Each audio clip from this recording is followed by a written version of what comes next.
இன்றைக்கி இந்த வீடியோவில் மிக மிக முக்கியமான எச்சரிக்கையான ஒரு ஆன்மீக பரிகாரத்தை தான் இப்போ இந்த வீடியோவில் பார்க்க போகிறோம். ஆன்மீக பரிகாரம் மட்டும் கிடையாது, ஜோதிட தாள்களும் இந்த வீடியோவில் கன்னிராசி நேயர்களுக்கு பார்க்க போகிறோம். அப்படி என்ன பார்க்க போகிறோம் அப்படிங்கிறத ஃபஸ்ட்டு இன்ட்ரோவில் ஷேர் பண்ணுறேன்.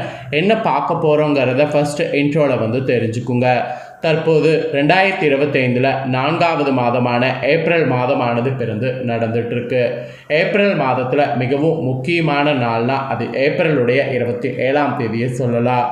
அன்று தமிழ் மாதம் பார்த்தீங்கன்னு வச்சுக்கோங்களேன், சித்திரையுடைய 14ஆம் நாள், கிழமை ஞாயிற்றுக்கிழமை.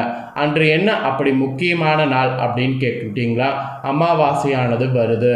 வரக்கூடிய இந்த அமாவாசை சாதாரணமாக வரக்கூடிய அமாவாசை கிடையாது. சித்திரை மாதம் பிறந்து ஃபஸ்ட்டு வரக்கூடிய இந்த தமிழ் வருடத்தின் முதல் அமாவாசை. இந்த அமாவாசையை முன்னிட்டு நவகிரகங்களிடையே ஏற்படக்கூடிய கிரகநிலைகள் மாற்றங்களால் ஒவ்வொரு ராசிக்காரங்களுக்கும் தலையெழுத்தும் மாறும். அப்படி மாறக்கூடிய தலையெழுத்தை அந்தந்த ராசிக்காரங்க தெரிஞ்சு பலனடையணுங்கிறதுனால ஒவ்வொரு ராசிக்காரங்களுக்கும் என்ன தலையெழுத்து மாறும் அப்படிங்கிறத ஷேர் பண்ணிகிட்ருக்கேன். அதில் இன்றைக்கி இந்த வீடியோவில் கன்னிராசி நேயர்களுக்கு ஷேர் பண்ண போகிறேன். கன்னிராசியில் பிறந்த உங்களோட ராசி நட்சத்திரத்துக்கு இந்த அமாவாசையில் கிரக மாற்றங்களால் என்ன நடக்க போகுது அப்படிங்கிற சம்பவங்களை தெரிஞ்சுக்குங்க.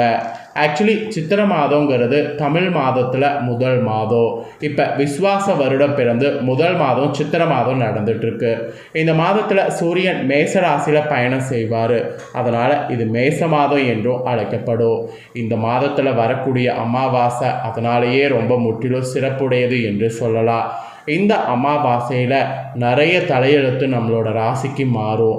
அதெல்லாம் வீடியோ ஃபுல்லாக பார்த்து தெரிஞ்சுக்குங்க. அதுக்கு முன்னாடி இந்த அமாவாசையில் கடன் பிரச்சனை உங்களுக்கு வாட்டி வதைத்ததுன்னா அதை கச்சிதமாக சரி செய்ய ஒரு கைப்பிடி கல்லுப்பு உங்கள் கையில் வீட்டில் இப்படி வைத்திங்கன்னா நிச்சயம் உங்களுக்கு பரிகாரமானது இந்த செய்கிறதுனால கடன் பிரச்சனை தீரும். அது தீர என்ன பண்ணுங்கிறத வாங்க இப்போ இந்த வீடியோவில் அதிரடியாக பார்க்கலாம். தமிழ் மாதம் பிறந்து வரக்கூடிய முதல் அமாவாசை திதி இது.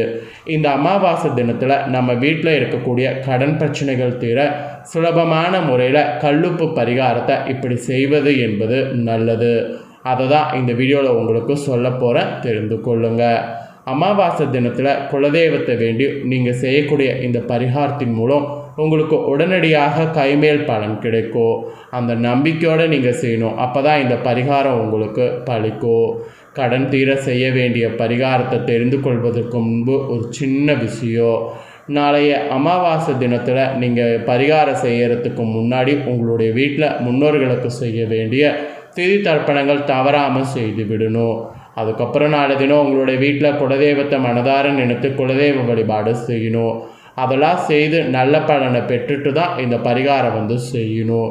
சரி, இப்போது கடன் தீர கல்லுப்பு பரிகாரம் எப்படி செய்கிறதுங்கிறத பார்க்கலாம் வாங்க. இந்த அமாவாசை வரக்கூடிய இந்த தினத்தில் காலை 6 மணிலேருந்து 7 மணி வரை நல்ல நேரம். அந்த நேரத்தில் இந்த பரிகாரத்தை செய்யுங்க. முடியாதவங்க மாலை 6 மணிலேருந்து 7 மணி வரை நல்ல நேரம். அந்த நேரத்தில் இந்த பரிகாரம் செய்யுங்க. இந்த 2 நேரத்தில் ஏதாவது ஒரு நேரம் பரிகாரம் செய்து முடித்துடுங்க. ஃபஸ்ட்டு ஒரு மஞ்சள் நிற சதுர வடிவில் இருக்கக்கூடிய துணியை எடுத்துக்கொள்ளுங்க. அதுக்கப்புறமா உங்களுடைய உள்ளங்கையில் ஒரு கைப்பிடி அளவு கல்லுப்பை எடுத்து வைத்து பூஜையில் அமர்ந்து குலதெய்வத்துடைய பெயரை 3 முறை சொல்லுங்கள். அப்புறம் உங்களுக்கு இருக்கக்கூடிய கடன் பிரச்சனை அனைத்தும் தீர வேண்டும் என்று மனதார பிரார்த்தனை செய்யுங்க. அதை செய்துட்டு அந்த மஞ்சள் துணியில் எடுத்த உப்பை வைத்திடுங்க. அப்புறம் ஒரே ஒரு பிரியாணி இலையை எடுத்துக்கோங்க. அதன் மேலே உங்களுடைய கடன் தொகையை எழுதி அந்த கடன் பிரச்சனை சீக்கிரம் தீர வேண்டும் என்று எழுதுங்க. இப்போ உதாரணத்துக்கு 50,000 ரூபாய் கடன் சீக்கிரம் அடையணும் அப்படிங்கிற மாதிரி எழுதி இந்த பிரியாணி இலையை கல்லுப்போடு வைத்திடுங்க. இதோடு ஒரே ஒரு வசம்பு துண்டையும் வைத்து மஞ்சள் துணியை ஒரு நூலால் முடிச்சு போட்டு கட்டி உங்களுடைய நிலைப்படியில் வெளிப்பக்கத்தில் கட்டி விட்டுருங்க. நான் சொன்ன அந்த டைமில் நாளை நாள் இதை பண்ணுங்க. இதை நீங்கள் பண்ணிட்டீங்கன்னா இந்த அமாவாசையில் பண்ணதை அடுத்த அமாவாசை வரைக்கும் அப்படியே இருக்கட்டும். அடுத்த அமாவாசை வரும்போது மஞ்சள் துணிக்கு உள்ளே இருக்கக்கூடிய அந்த உப்பை மட்டும் எடுத்து தண்ணீரில் கரைக்க வேண்டும். தண்ணீரில் கரைக்கும் போது உங்களுடைய கடன் கரைவது போல் எண்ணிக்கொண்டே உப்பை கரைத்து விடுங்க. அவ்வளவுதாங்க. இதை நீங்கள் ஒவ்வொரு மாத அமாவாசை வரும்போதும் பழைய உப்பை தண்ணீரில் கரைத்து விட்டு புதிய உப்பை அந்த மஞ்சள் துணியில் வைத்து மஞ்சள் துணியில் இருக்கக்கூடிய மற்ற பொருட்கள் எல்லாம் அப்படியே அந்த மஞ்சள் துணியில் வைத்து நிலைவாசல் படியில் கட்டி வந்துட்டே இருந்தீங்கன்னா உங்களுடைய பண பிரச்சனைகள் கடன் பிரச்சனைகள் கூடிய விரைவில் ஒரு தீர்வானது உங்களுக்கு கிடைக்கும். கடன் பிரச்சனைக்கு மட்டும்தான் இந்த பரிகாரம் செய்யணுங்கிறது அவசியம் இல்லை. நகைக்கடன் இருக்குன்னா நகைக்கடன் இருக்கிறவங்க கூட இந்த பிரியாணி இலையில் நகைக்கடன் தீர வேண்டும் என்று எழுதி கொள்ளுங்க. நம்பிக்கையோடு இந்த சுலபமான ஒரு பரிகாரத்தை தொடர்ந்து செய்து வந்தால் நிச்சயமாக நீங்கள் எதிர்பாராத நிறைய நல்ல மாற்றங்கள் உங்கள் வாழ்வில் நிகழும். அது நடக்கிறதுக்கு நான் சொன்னதை கரெக்டாக நீங்கள் செய்யுங்க. இதுதாங்க இந்த சித்திரை அமாவாசையில் நீங்கள் செய்ய வேண்டிய பரிகாரம் என்று குறிப்பிடப்பட்டிருக்கு. இப்போ நெக்ஸ்ட்டு இந்த அமாவாசையில் உங்களுக்கு கிரகநிலைகளால் என்ன பலன்கள் கிடைக்குங்கிறத சொல்ல போகிறேன். கன்னிராசிக்காரங்க உத்திரம் நட்சத்திரத்தில் பிறந்தவங்க, சித்திரை நட்சத்திரத்தில் பிறந்தவங்க, அப்புறம் அஸ்தம் நட்சத்திரத்தில் பிறந்தவங்க வீடியோவை ஸ்கிப் பண்ணாமல் பாருங்கள். ஃபஸ்ட்டு இந்த அமாவாசையில் கிரகநிலைகள் உங்களுக்கு எப்படி அமைஞ்சிருக்குங்கிறத சொல்கிறேன். கிரகநிலைகள் எப்படி அமைஞ்சிருக்குங்கிறத தெரிஞ்சுக்குங்க. ராசியில் கேது, ரணருண ரேகஸ்தானத்தில் புதன் சனி, கலஸ்தரஸ்தானத்தில் ராகு சுக்கிரன் சூரியன், அஷ்டமஸ்தானத்தில் சந்திரன், பாக்கிஸ்தானத்தில் குரு, தொழில் ஸ்தானத்தில் செவ்வாய், இந்த மாதிரி கிரகங்கள் உங்களுக்கு அமைந்திருக்கு. இதில் கிரக மாற்றங்கள் பார்த்திங்கன்னா இந்த அமாவாசைக்கு 2 இருக்குது. ஒன்று ராகு கேது பயிற்சி, இன்னொன்று புதன் பயிற்சி.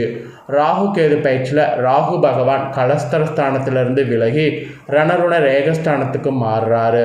கேது பகவான் ராசியிலிருந்து விலகி அயன சைட போகஸ்தானத்துக்கு மாறுறாரு. அப்புறம் புதன் பகவான் கலஸ்தரஸ்தானத்திலிருந்து அஷ்டமஸ்தானத்துக்கு மாறுறாரு. இந்த கிரக மாற்றங்கள், கிரக அமைப்பு, இதனோட அடிப்படையில் அமாவாசையிலிருந்து நீங்கள் பெறக்கூடிய பலன்கள் உங்களுக்கு இப்போ நான் சொல்ல போகிறேன். என்ன பலன்கள் அப்படிங்கிறத தெளிவாக இந்த வீடியோவில் தெரிஞ்சு பலன் பெறுங்க.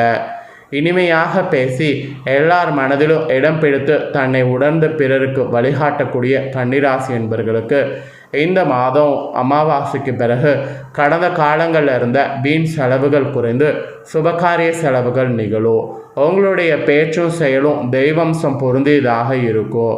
தைரியமான செயல்களை செய்து தகுந்த புகழை அடைவது உங்களுக்கு வாய்ப்பு இருக்குது.